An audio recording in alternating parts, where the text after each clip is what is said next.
It's about a roof to Taoiseach Whelan, or the Tánaiste Whelan, his new role. I hope he gets down and dirty and understands business. And as Deputy Conn said, it's not all about the capital city. It's not all about spin, and it's not all about Facebook and all the rest of the images that he likes to. And I did criticise earlier a 20 million increase in the spending we appropriated here for the Department of the Taoiseach. And an awful lot of that has gone to spin doctors to tell us what we know. We're not fools in the country. We can understand plain English. We didn't need the Taoiseach out there with his quotes from this writer and that actor and that person to tell us what we should do. I mean, it's patronising and insulting to the people of the country. The Microenterprise Loan Fund Amendment Bill. The purpose of this bill is to create and increase the maximum amount of money used that the Minister for Business, Enterprise Innovation may grant to microfinance. To extend the following powers of Microfinance Ireland, which is very welcome. To increase the maximum aggregate amount of borrowing under the Act Microfinance Ireland. To amend the European Investment Fund Agreement, Act 2018, to increase the maximum aggregate liability in respect of contributions committed by the Minister for Business, Enterprise and Innovation, and indeed the Minister for Agriculture is very important, Food and Marine is very important, under all agreements entered under the Act for the time being. Very important statements of finance. And the Taoiseach did ask, could we give him ideas? We can give him plenty of ideas, us and rural independence, because we represent very rural counties. And I want to wish you too well, Minister, in your new role, and thank you for your engagement when you were Minister in the Department of Housing. As I said, Microfinance Ireland, in Tipperary, we have been very successful with the Microfinance Ireland already, and the loans granted for the following purposes: working capital, which is vital to any small business, start-ups especially; fit out of premises, very important also; purchase of equipment, it's huge because the price of purchasing equipment now and the standard it has to be is pretty, pretty severe. And information and communication technology, the Taoiseach can be good at that, right? That's the one thing he can talk about, because that's what he loves. Promotion and marketing, I suppose you could throw that one in as well to him. He might be good at that, although it didn't bring him the benefits he expected in the election. Applications from Tipperary, and I want to talk about my own county, Tipperary. Since 2012, amounts for 234 applicants, with 105 of those being successful, accounting for €1.29 million in the funding for Tipperary businesses. Tipperary has the 5th highest number of successful applicants across the country, behind Dublin, Cork, Meath, your own county minister, Galway, Limerick. So as a county, I am pleased and I'm proud of that. And we have good support and good business acumen and good business interested people in Tipperary. Small businesses, micro business we're talking about here. And the local enterprise office, Microfinance Ireland's main referral partners at the local enterprise offices, the LEOs. Not the Taoiseach that has gone out, the LEOs within the local authorities, with an approval of 51% for applicants coming from the LEOs. The LEOs are a support to Microfinance Ireland applicants with their application, relevant business training, both pre, post, and it's very important, the post as well, and the mentoring and assistance. Tipperary Enterprise Office, I want to pay a huge tribute, fulsome tribute to Mr Anthony Fitzgerald, Ms Ita Horn, Michael Begley, Mary Ryan, and the entire team at the Tipperary Local Enterprise Office for the fantastic work that they are doing to supporting businesses. The support is essential now more than ever, and as we face a very difficult period. As I said, a very uncertain future, and increased support from Microfinance Ireland is very important. The Enterprise Office is essential to help our businesses, and they are standing ready, and they are dealing with numerous phone calls. So the start-up of existing businesses, as I said, 2,403 loans approved and 1,304 were start-up businesses. That's very important. We must nurture those and support them. Ninatli Curla Kela, Tusakma, Lana Hibber, Gokla. While I support start-ups is very important, it is hugely important that an existing business have strong supports in the recovery from this very difficult period. And I come on to this here, and Minister, I addressed it earlier in the estimates, where the Taoiseach and all his team at NEFIT and everything else, but the Taoiseach mainly, went on a huge spin machine about offering the holiday and the rates and offering the parking of the rates. But now my county and every other county, well, I'm sure the same, tell me that they're compelled to send out the mighty demand for rates for July onwards. And the holiday is, you shouldn't call it a holiday, that's the acronym you put on it, is there's no clarification from the government, not a penny, not a red shilling, not a red cent, Minister, has gone to the coffers of Tipperary County Council to offset that. So there's a typical example of spin and more spin and more spin. Minister, the huge issue with standing charges. And if you don't tackle this, it was growing there, it's like that, but you won't, because you have 102 new commissions and reports and bodies set up in this programme of government. You love it. You love these quankers, because they're jobs for the boys and girls, and they'll kick the can down the road. If you don't deal with increasing and ever-increasing charges that have been forced on customers, literally, I shouldn't say forced on them, but they're being robbed from customers, because you're signed up to them and you can't stop them, and that's the word robbed.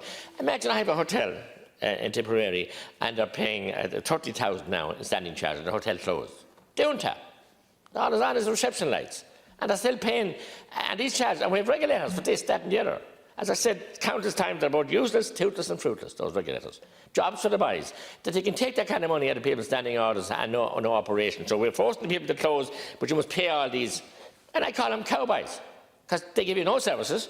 I mean, when they're utility companies, but you're at their beck and call. They can charge what they like. You don't pay up, they switch you off. And they charge that. Insurance, it's been referred to by previous deputies. It's a scandal, the way the insurance are blackguarding people now.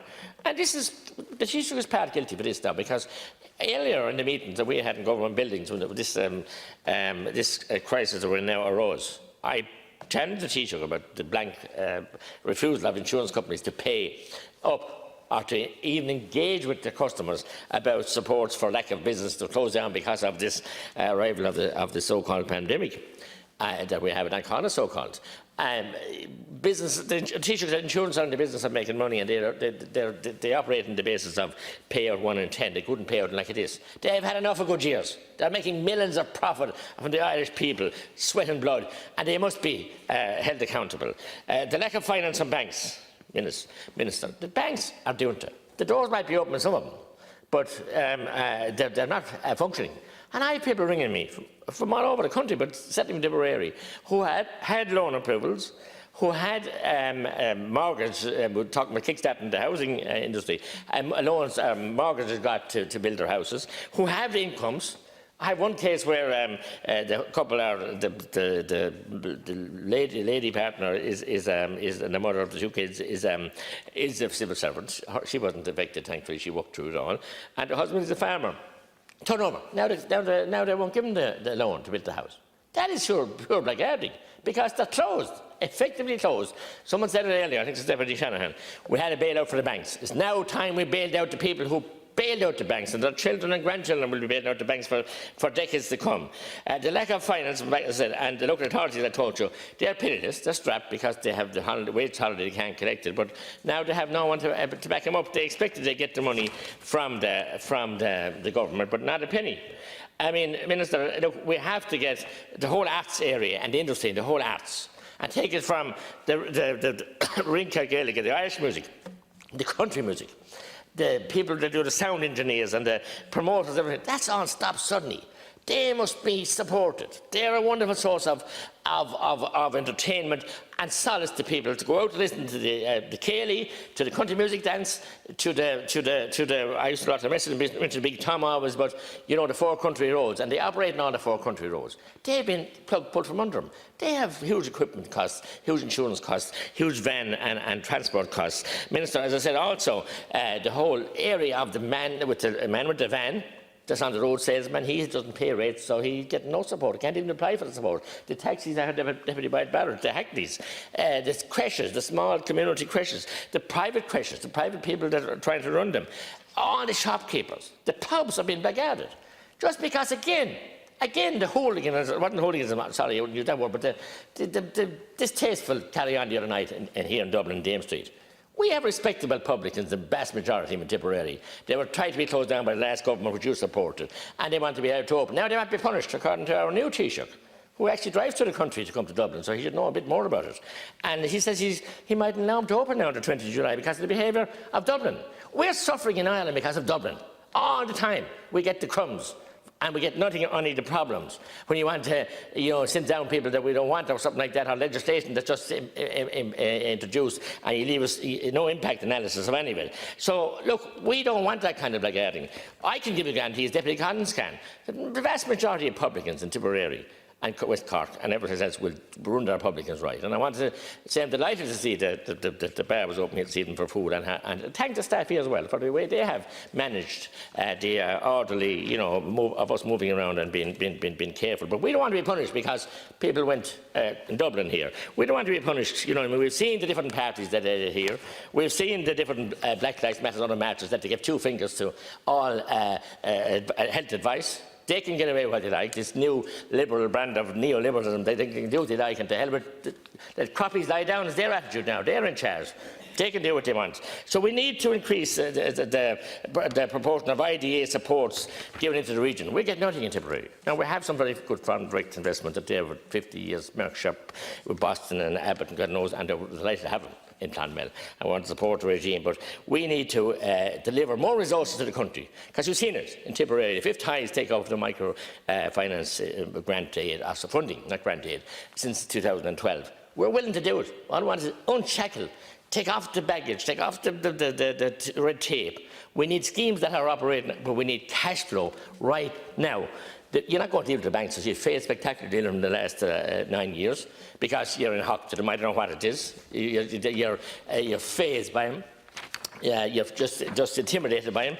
They won't lend, and they'll give you 2 fingers to everybody else.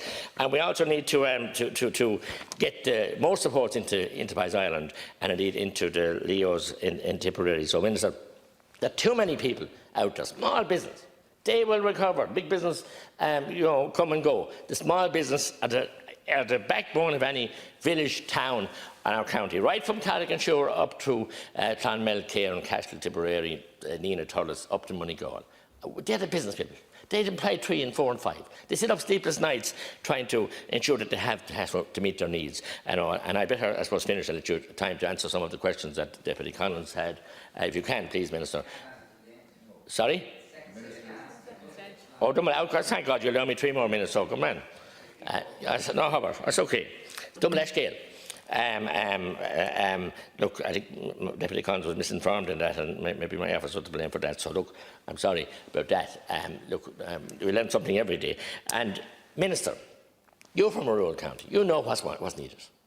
Not the red tape and the law of more, around money and finance. The banks are closed. You might as well forget about it. They're not going to look after anyone. So it's up to the government what they can deliver directly. And don't let the greasy paws of the bankers get on it and charge interest for it, for people to try and be forced to get the money from the banks. I have it here in my hand. Bank statements I read today, with nothing going on in my bank. And I just brought them in by accident, and I was looking through them earlier today. Standing charges for this, standing charges for that, direct debit charges. And scandalous the amount of charges. How can any ordinary businessman, and they're getting away with it? And we've regulators, where are they? What are they doing? They're not there, and they shouldn't be paid. So we need to deregulate a lot of these and get rid of these. But this programme for government has 102 new bodies to be set up, actions to be taken, quangos, you name it, citizens' assemblies, review boards. It's the merry-go-round that is crippling this country. And quite frankly, Minister, the people of rural Ireland, the people of Tipperary, and you know it too, are sick and tired of it. You saw that in the election. They're just sick of it. Red tape, and they're sick of the spin and promises of, but to live horses, you get grass. But all the horses are nearly gone, and the people that walk the horses are dead. So it's time that reality was brought home to the quangos here and to the senior public servants that have their hands around the handlebars of power here. We're taking off it with force if necessary, and let the people that want to work. Let the taxis back to work, support them. Don't stifle them. And you know what I mean? And I want to thank, first of all the businesses, the barbers, and thank you for getting the barbers open lately that should and obey the rules. I have no time for the people who flouted the laws during the election. And they were a minority, but they did it. And black market was thriving. But the people that used that are worse. But I have a great admiration for the ordinary small business now that needs to go out and get off the ground, pick themselves up, facing huge costs. Huge costs, like the 22-page document came out by Board Falta about how the pub should operate. Board Falta are a tourist organisation. I know it's very important, tourism is very important, but why they got the job of drawing it up? But they're just handy and come in at the moment just to be handy. Practical things we want, practical support. And the people of Ireland will be careful and will behave respectively, but they want to be treated with respect and treated with support. And let the publicans, let the undertakers, let the butchers, let the barbers, let the small bus owners and the taxis and the hackneys and the small farmers and the Fords and all those people, let them all out, and they will do their business without over-regulation and overreach. And one-size-fits-all is not suitable. And I'm shocked that the Taoiseach today would threaten, or yesterday made a statement that the pubs now might all be threatened to reopening because of the behaviour here in central Dublin, where you might pay twice the price for the beverages as you would down the country, and you know, and you wouldn't get half the personal service. And I like to have a beverage in some places in Dublin as well. I'm not knocking that, but I'm knocking the behaviour, and we have to be punished for it then. Good morning.